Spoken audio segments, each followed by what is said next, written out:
that's a question I want to throw out to all of you. Do you believe honestly that poetry, journalism, drama can change people's minds enough to change the government? Do you think that's why governments fear poets? Why are poets dangerous people? And in every country, at one point or another, poets have been put in jail. We know what happened to Lorca in Spain, and we know what happened to poets in Russia. What's so fearsome, threatening about poets, and let's say other writers? Just throw that question out there. Why do governments fear writers? Especially poets. And it seems poets are the ones that get the most attention.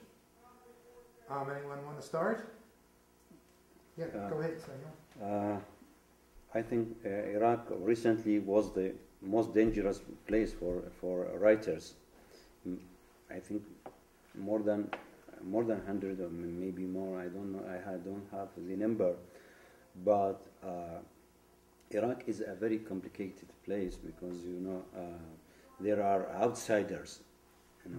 The Al Qaeda is very active inside Iraq, and also the followers of Saddam Hussein. Yeah, they any writer who's maybe exposing their ideas in a negative way, or they could kill him. Yeah. They killed many journalists. But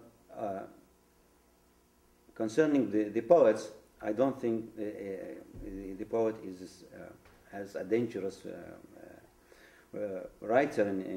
I think in Iraq maybe, because at first a new poetry is not this direct. It is something complicated with its language, with its images. That is not every people or every man who could understand what's the meaning of this poetry, of these poems. The most dangerous people who are now the journalists. Even for the government now lifting the flag of freedom, but when some writers write a critical essay about their performance or their understanding for democracy, he will get troubles. And recently, one of our friends, maybe you heard about the last explosions. One of the leaders in the government, his guards were responsible for this explosion. Mm-hmm. And when he criticized this, and he made a very critical, they attacked him. Yeah. So it is dangerous here, I think, in Iraq, very much here, especially for journalists. I see. Yeah. Anyone else? No, I'd like to talk about the poet bit of it. Okay. Because I know we have some poets here. Yeah, we have some poets here. But we were already talking about Sri Lanka. Yeah. In Sri Lanka, I have translated the work of somebody called Kasi Anandan, who is seen as the national poet of the Tamil freedom struggle. Mm-hmm. And he told, I mean, what fascinated me and made me translate his work was that when I met him, he has this big reputation. Everybody around keeps telling me that the Sri Lankan army, when they used to give training to the soldiers, they used to have his face instead of the bullseye. They used to say, you got a hit on his face in practice, because he was seen as the enemy of the Sri Lankans. And why was this happening? Because he's, after all, a poet, and in fact, he's one of the most timid men you would ever meet in life. And then I understood the other side of the story, is that his songs were used by the Tigers to recruit people. You know, his lines are so powerful, and especially Tamil is a language in which the prose form came only in the 1800s, I think, when the Bible was translated. Before that, even our medicinal texts were in poetry.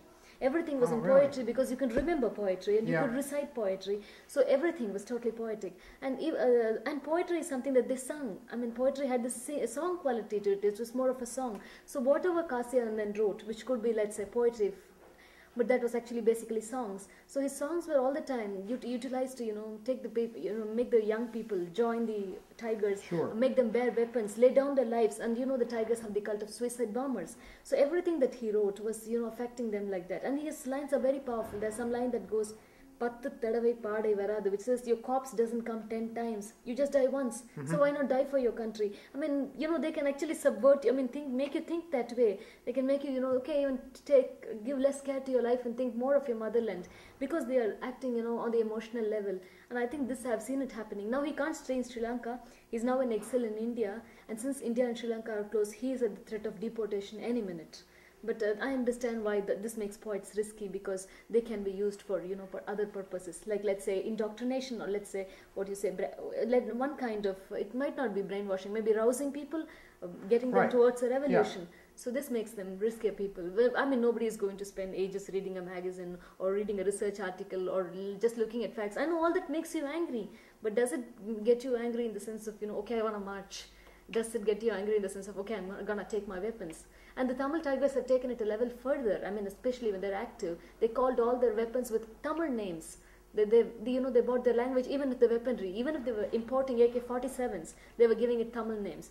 They've developed their own weapons, and they said these are all, Tamil things. This is going to be called Samarasam. This is going to be called. So this is how they were inculcating the language and the feeling for language and everything. So then it's not so much poetry, but the general term of language, that words carry weight. Yes. Words can be used to fire up patriotism, Yes. or words can be used to attack Yeah. government. And we've seen that going on throughout history.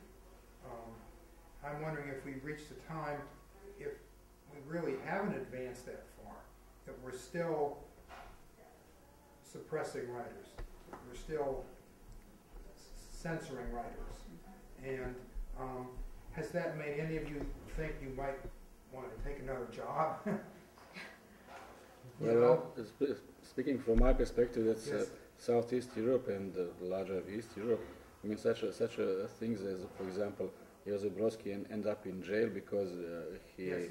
didn't have a regular day job, and he was accused to be decadent because he translated English poetry, and he was forced to leave his country. Actually, he was expelled from his country. Right, and he Oh. came to America, I think. Yeah, Yeah. and all troubles that Adam Michnik got in Poland, a number of other writers and journalists, especially during the 90s in my country and in many other ex-Yugoslavian countries. Well, this first part, I mean, with the government going hard on the poet and on the writer, Yeah. well, from today's perspective, it's, I guess some romantic ring into it. It's something that belongs to some other times and some very different frame of minds, especially from the, I mean, speaking from the point of view of the government. I mean, poets, I really believe poets are very dangerous people. They are dealing with very, very tricky and dangerous issues. That how people understand things, how mind works, how to achieve basic expression, and how to attain purity in such expression. But then again, how could anybody could be really dangerous if the circulation of his book is up to 1,000 copies, and his readership is mainly his colleagues or her colleagues. Exactly. So I mean, there isn't such an immediate threat, and if there is a question about freedom of expression, it is nowadays, speaking from my perspective, Yes. it is linked to the journalists. It is actually Right. medias are those who are, because it is after all it is a question of the power. Yes. Poets got a power of different kind, and that power authorities couldn't understand. Now, does Croatia have a constitution now? setting out. I mean, once it became an independent country, Yeah. were there then new documents written as to Well, how it's, the it's- government would perceive, like, say, was freedom of expression made a right? Yes, by all means. I mean, it's just a standard procedure. Mhm. When we proclaim independence, Yes. you have parliament and you have a constitution, and of course, one of the main tenets and one of the basic freedom is freedom to expression. But then again, there is a vast territory in between. Constitution is the supreme act, Yes. and things going on daily basis. Yes.